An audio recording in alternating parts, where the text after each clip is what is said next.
Lesson 3, alternative forms of leadership. Arts and cultural institutions are in a place where there are opportunities for change and innovation. Arts leaders can no longer rely on passive audiences, subscription, and member-based models for financial solvency, or hierarchical leadership. As the workforce shifts and organizations' expectations change, leadership must consider new approaches, new ways to retain their talent, create organizational models, build and create with current and new audiences, and remove barriers that prevent continuous in-depth engagement with the communities the organizations serve or could serve should be considered. The United States and many European or European-influenced industrialized countries have a traditional leadership model with one leader at the helm. That's an executive director, CEO, or another official with an important title. However, leadership in an organization can take multiple forms. Dr. Linda A. Hill, the Wallace Brett Doham Professor of Business Administration at Harvard Business School, is the author of Becoming a Manager and co-author of Being the Boss and Collective Genius. After researching multiple countries across the globe, she recognized there are other successful ways of leading a company that is not grounded in US or Western Eurocentric traditions of leadership. She defines this leadership style as leading from behind. It is a phrase that she borrowed from former South African President Nelson Mandela. In his autobiography, Mandela equated a great leader with a shepherd. He stays behind the flock, letting the most nimble go out ahead, whereupon the others follow, not realizing that all along they are being directed from behind. Dr. Hill outlines 3 significant realities shifting how people are connected to their workplace and the expectations around leadership. First, the psychological contract between companies and employees is changing.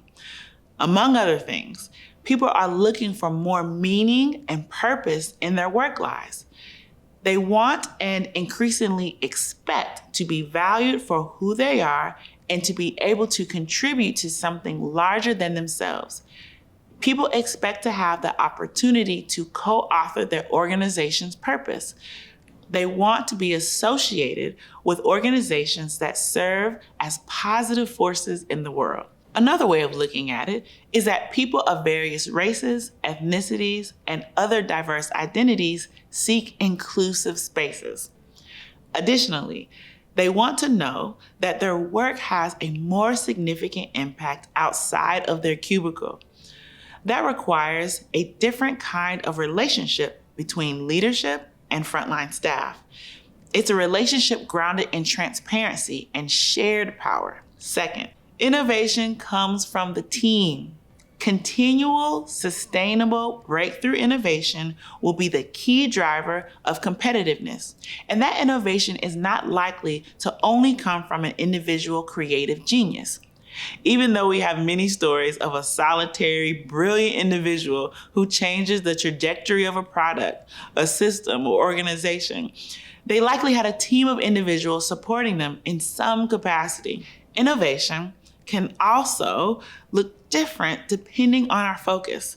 For arts organizations, we aren't talking about creating the next iPhone or another product to be mass-produced and sold to consumers.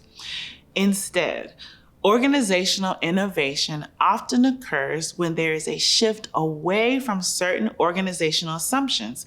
Current practices are discontinued, and new strategies are used to create public value and impact. The report from the National Innovation Labs in the Arts states that innovation is not incremental change, nor is it a logical extension of business as usual. Innovation takes an organization or its programs in a new, previously unpredictable direction. For example, the Wooster Group, a company of performance artists based in New York City, altered their long and habitual approach to creating work to rapidly produce short videos that were uploaded daily, reaching audiences they had not before. Sometimes innovation is simply incorporating time to reflect. Leaders in organizations like Woolly Mammoth Theater Company and Springboard for the Arts had extended think tanks through the EMC Arts Lab. It allowed for group processing and reflection, knowing that the time spent was an investment in better practices and long-term goals. Removing the necessity of the daily hustle allows for relationships to develop and opportunities to share feedback and resources. Having an inclusive process that allows people from all places of the power hierarchy to have a say in the reflection process helps ensure that you are an inclusive leader and that every aspect of putting on that show, performance, or community event was addressed. From marketing to donor services to facilities play a part and thus can add to the conversation. The third reality that Dr. Hill identifies regarding shifts in organizations and leadership is that leaders can encourage breakthrough ideas not by cultivating followers who can execute, but by building innovative communities. Through traditional leadership, leaders set the direction, vision, and develop a plan that all others should follow. But that isn't the best approach to innovation. Yes, leaders need to paint a picture of the organization's direction. A leader helps cultivate an organization where people understand a common purpose, values, and rules of engagement to ensure that others feel like they belong and can solve problems together. However, the way an organization reaches the set destination can be flexible. The focus is on harnessing people's collective genius. This includes having organizational capabilities that allow for people to generate ideas through discourse and debate. People within the organization should have the ability to test and refine ideas, knowing that some ideas may not work, thus they shouldn't be penalized for failed attempts. Rather, we focus on what we learned, what we should stop doing, and what we should do more of. Harnessing this collective genius also requires reaching creative resolutions among multiple people, not just one decision maker.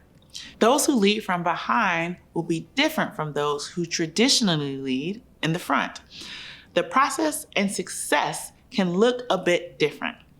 The question for you is, are you willing and able to transition towards innovation and success? Are you willing to identify and develop those leaders who can tap into the power of collective genius? Activity. Let's dive a bit deeper into non-traditional forms of leadership and how you can apply them to your organization. Choose one of the following articles: Doing More with More, Putting Shared Leadership into Practice, Shared Leadership and its Implications for Nonprofit Leadership, or Collective Leadership, a conversation with Red Eye's artistic directors. Answer the following questions. 1. What are the similarities between shared leadership discussed in the reading and how leadership functions in your organization? 2. What are some differences? 3. Name 2 strategies that you could apply to your organization. 4. What are potential successes if these strategies work? 5.